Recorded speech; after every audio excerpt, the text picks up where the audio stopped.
Nuggets, Jazz, playoffs kicking off today. Let's do a 3-2-1 countdown. 3 keys, 2 X factors, 1 bold prediction. Make sure you follow Scout with Bryan, thumb up and subscribe so you can get a whole lot more from this series, the rest of the playoffs as it goes on. Key number 1, the big fellas. Obviously, the marquee matchup, Jokic against Gobert. Gobert, first of all, he's got to play big, do what he does, rim run and dunk the ball. Finish strong like this. Sometimes he gets a little too small like this one around the basket. He's got to tear the rim down, dunk everything on his rolls. Strong, hard finishes. And then what he does better than anybody in the league, contest with verticality, especially guards when they get downhill in the paint. Rudy does a great job going straight up, affecting shots, going to get rebounds. Do your job, play your role. Don't try to do too much. Don't try to be an offensive superstar. Dunk, defend Jokic, resist him, physicality. Obviously, he's got weight advantage on everybody. You got to push him out from the beginning, resist him, not let him get deep position on you. Jokic has done a pretty good job against him this season. Gobert, though, the last game looked a lot better. Has to take away these easy right-hand drives. And then, obviously, get out and contest Joker's threes. Much better than this. Obviously, everything in Denver's offense runs through him.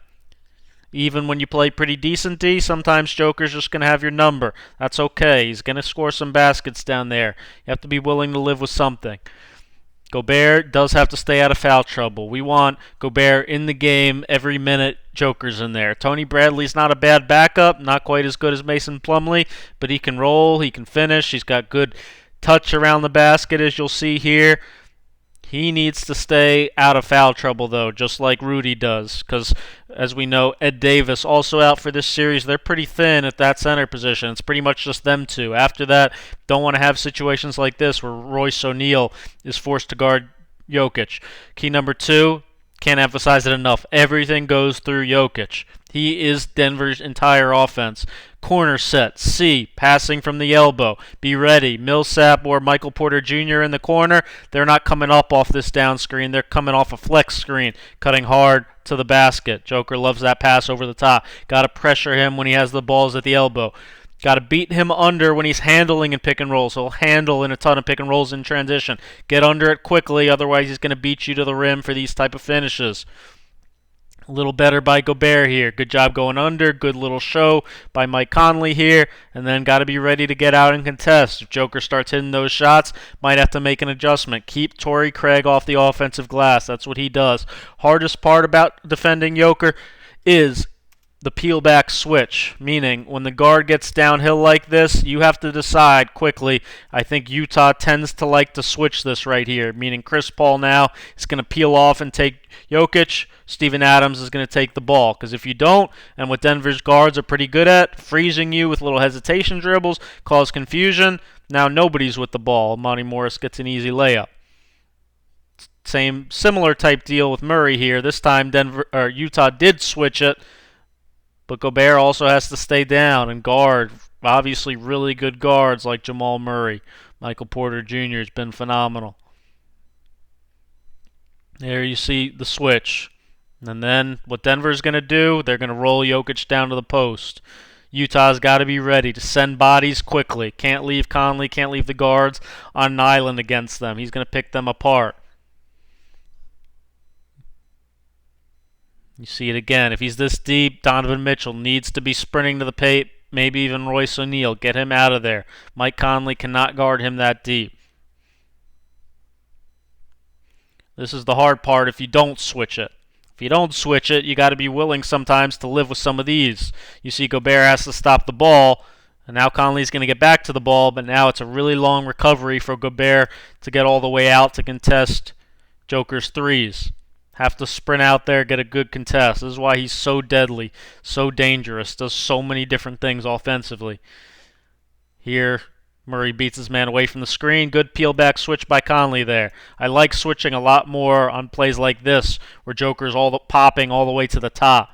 You can guard him on a switch out here, because now He needs to do something else to get all the way to the post, like swinging the ball here. And watch what Utah does.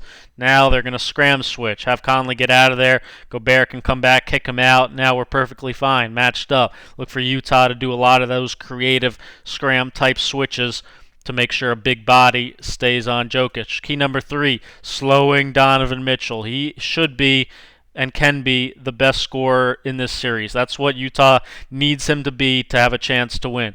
Torrey Craig, though, is Denver's Mitchell stopper. He's done a very good job on Donovan Mitchell throughout the season. Donovan does not like going against Torrey Craig. What Utah tries to do then as an adjustment is free him up by setting a lot of guard type screens, making Craig hit multiple screens, and Mitchell's got to make tough shots like that. But again, what they really want to do, what Utah's going to want to do, is get Craig off of him no matter what, because Craig is one of the best defenders in the league. He does a really, really good job, and Mitchell's even given him a lot of credit, making things tough. See, uncomfortable with Torrey Craig on him, a lot more comfortable with Monty Morris on him, a lot more space to operate, feel free, get to his spots, get to his shots. Denver has to try to keep Torrey Craig on him whenever possible. Even Grant didn't do a very good job guarding him. Switch here with Millsap. Good chemistry with Clarkson. Kick out threes. Murray doesn't bother him. Craig bothers him. Full court. Pressure. Now Grant's on him. Not as bothered. Look how much more comfortable he feels. Just toying. And that's what Gobert has to do. Tear the rim down. These type of finishes. Attack, finish, dunk it every time. Look for Utah to hunt Michael Porter Jr. That was the matchup they tended to go to in overtime of the last game. When they wanted a small switched on to Mitchell, it was Porter who they really went after. Obviously, make spot-up shots, make corner threes, has a whole lot of different ways to score. But for Utah, again, to do what they have to do, Mitchell can't be afraid of Craig. He needs to take the challenge sometimes and go at him. Find a way to still get his shot off. As good as Craig is, Mitchell's too good of a scorer to be held completely in check by a guy like that. Great players make great plays. Mitchell needs to score 30 a night. 2 X factors. Let's start. Jordan Clarkson versus Jeremy Grant. Clarkson, instant offense. Probably off the bench still. Might be starting in place of Conley, but he is a big-time spot-up player. Big time, create his own shot off the dribble guy. He can come off pin downs. Quinn Snyder's got a whole playbook of things he can run for him.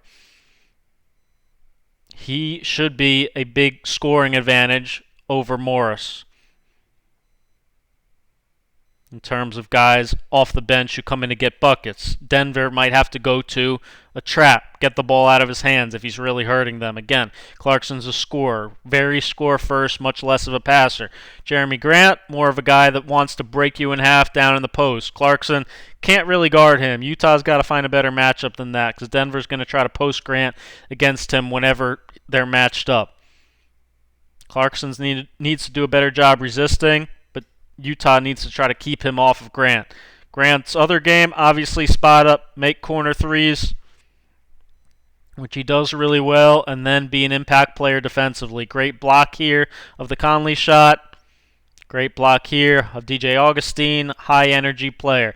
Monty Morris against possibly Mike Conley if he hopefully comes back. Game 2, Game 3. If not, Moutier might have to really step up. He's kind of the forgotten guy in this equation. Morris first, though.